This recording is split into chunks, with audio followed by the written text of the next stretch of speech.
Buenos días, mi nombre es Liliana Contreras Manrique. Hoy vamos a estudiar el diagnóstico en base al manual del DSM-4 o DSM-5. Vamos a ver los principales ejes para hacer un diagnóstico.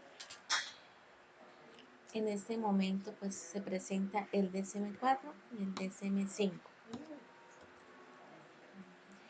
En la tabla de los ejes diagnósticos del DSM-4 también está el CIE-10 y el CD.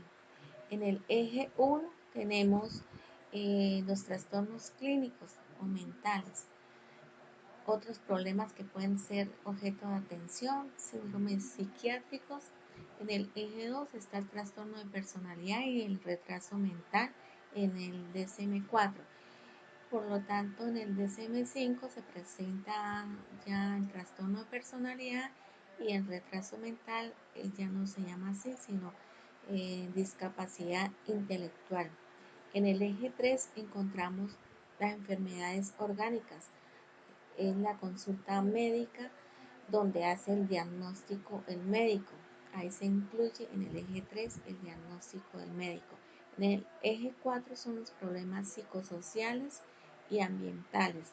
En el eje 5 ya es la parte global, la sumatoria de todos los ejes, es la evaluación de la actividad global, es la escala de evaluación de la actividad global de la persona, es la sumatoria del eje 1, eje 2, eje 3 y eje 4.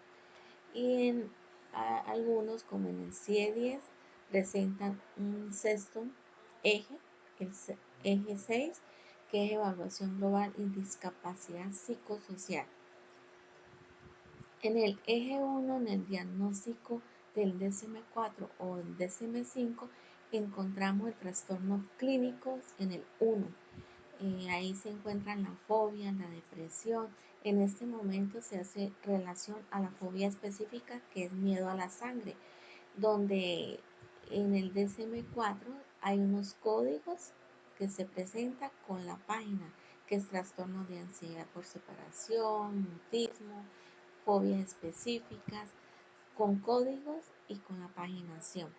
En ese eje 1 se encuentra el trastorno psiquiátrico, están la esquizofrenia, trastorno bipolar, ansiedad, depresión, trastornos sexuales, control de los impulsos, acción, factores de estrés, trastornos disociativos, conductas alimenticias, trastornos del sueño, conductas disruptivas que se hacen con el control de pues que afectan los controles de los impulsos de la conducta, síntomas somáticas, trastornos sexuales, trastornos de sustancias y adicciones, parafílicos, trastornos motores inducidos por medicamentos, incluidos los sintomáticos.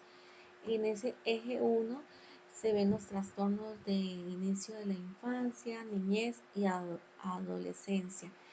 Se encuentra el trastorno de aprendizaje, todos los trastornos de aprendizaje, trastornos de habilidades motoras, trastornos generalizados del desarrollo, que están los de los niños hiperactivos, también se encuentran los niños Asperger, Tourette, son trastornos que se presentan durante la infancia, el trastorno y toda su vida, trastorno por déficit de atención y comportamiento perturbador, el trastorno por ingestión o ingesta de alimentos, trastorno de TIC, trastorno de eliminación, el trastorno de infancia, la niñez o la adolescencia, donde se presentan otros trastornos como el delirio, la demencia, trastornos amnésicos o trastornos cognitivos, trastornos inducidos por cocaínas, por inhalaciones, nicotinas, opiáceos, también trastorno por demencia, trastornos amnésicos, trastornos cognitivos, y también se van a presentar los trastornos mentales debido a la enfermedad médica, trastornos relacionados con sustancias, con alcohol, alucinógenos, cafeínas, cannabis, cocaína, sedantes. Se presenta en este eje 1 la esquizofrenia, trastornos psicóticos, trastorno de estado de ánimo, depresión, trastorno bipolar, el 1 y el 2, ansiedad, somatomorfos, trastornos disociativos, trastornos sexuales y de la identidad sexual, trastorno de conducta alimenticia, el trastorno del sueño, trastorno de control de impulsos y trastorno de adaptación. Son los trastornos clínicos que se encuentran aquí en el eje 1. En el eje 2 es la experiencia de enfermedades como los trastornos de personalidad y discapacidad intelectual o estados mentales, como les mencioné anteriormente. Cuando hay discapacidad intelectual en el eje 2 está radicado o escrito en el DSM-5. Ahí se presentan trastornos de grupo de trastornos de personalidad grupo A, que es el paranoide, esquizoide, esquizotípico. Los del grupo B, que están antisocial, límite, histriónico, narcisismo o narcisista. Y en trastorno C está el trastorno de personalidad por evasión, por dependencia, trastornos obsesivos compulsivos. En el eje 3 encontramos todas las enfermedades médicas que es diagnosticado por el médico. A veces hay personas que expresan que tienen dolor de cabeza o cáncer o hipertensión, pero no es diagnosticada por el médico. Entonces se debe decir sin comprobación médica lo que dice el paciente, que tiene cefaleas, dolores de cabeza, pero el médico no lo ha diagnosticado.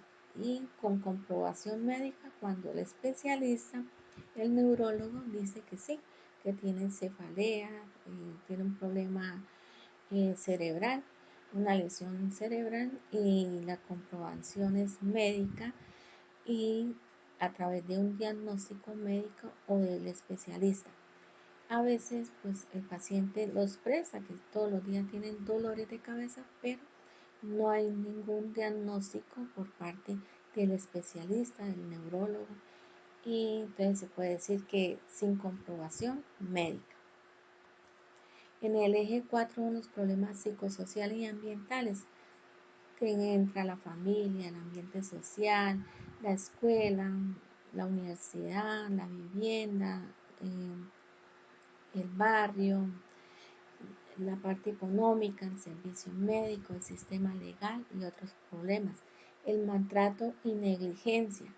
Se dice que el niño es maltratado y el maltrato físico infantil es confirmado. Todo esto viene con códigos en el DSM-4 o en el DSM-5. Cuando el maltrato físico infantil confirmado dice hallazgo inicial, tiene un código, pero cuando es recurrente ese maltrato físico confirmado, el hallazgo es ulterior y tiene otro código. El maltrato físico infantil sospechado tiene un código, pero a través de un hallazgo inicial que tiene un código, y el hallazgo ulterior que ya viene con antecedentes, ya pues es recurrente el maltrato hacia ese infante. Entonces, son varias veces que le ha ocurrido al niño este maltrato físico infantil sospechoso. La evaluación del DSM-4 o el multiaxial se evalúa en la parte global, que es eje 5, se va a evaluar a través de una escala de 100 al 91 sin síntomas, del 90 al 81 síntomas ausentes o mínimo, del 80 al 71 síntomas transitorios y esperables, del 70 al 61 síntomas leves, del 60 al 51 síntomas moderados, del 50 al 41 síntomas graves, del 40 al 31 alteraciones de la verificación de la realidad, del 30 al 21 ideas delirantes o alucinaciones, alteración grave de la comunicación o el juicio. Del 20 al 11, peligro de causar lesiones a otros y a sí mismo. Y del 10 al 0, peligro persistente de lesionar gravemente a otros y a sí mismo. ¿Cómo se evalúa? Pues la puntuación según la gravedad. Si es leve, moderado, crónico, se va a evaluar acá. Hace una puntuación. Se busca de qué parámetros, los parámetros que anteriormente mencionamos, y el tiempo, si es hace unos días, hace unos meses o hace tiempo que se presenta esta enfermedad. Entonces va con esta escala y según la escala dice, presenta síntomas ausentes o mínimos y tiene ansiedad a través de un examen, por ejemplo, la batería o el cuestionario de Hamilton, que ahí mide la ansiedad y aparece una evaluación leve, severa, moderada. Entonces ahí va marcando el porcentaje o la puntuación. Y el tiempo cuando aparece la enfermedad, la ansiedad, el trastorno de ansiedad, hace unos días, hace varios meses, hace un año, hace varios años, se presenta la ansiedad o el trastorno de ansiedad o ansiedad generalizada en el paciente. Entonces, así se va a evaluar en este diagnóstico para esta persona. Y cuando se encuentra en cero, la información está inadecuada. Entonces, espero que le haya servido esta herramienta para realizar la escala de la evaluación de la actividad global, eh, que es el diagnóstico multiaxial a través del DCM4, el DCM5 y el CIE-10. Muchas gracias.